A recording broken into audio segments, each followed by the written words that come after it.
کن به اون قیافم امشب عشق تو میخوام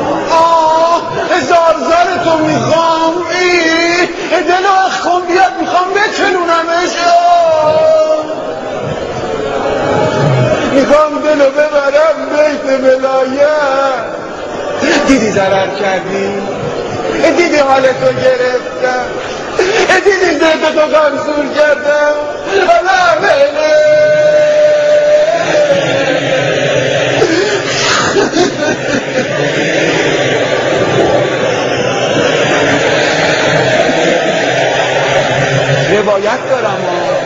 روایت دارم آقا عزیز دلم اون که بهش میگیم مقام معظم ولایت که خون تو دلش قل میزدا صورتشو نگاه میکردی انگار از تو دهن گاو درش آورده بودن شروع میخوام واسه از سوز دل آقا میگم مقام اوضاع رو میگم آقا با شبونه وسط دابی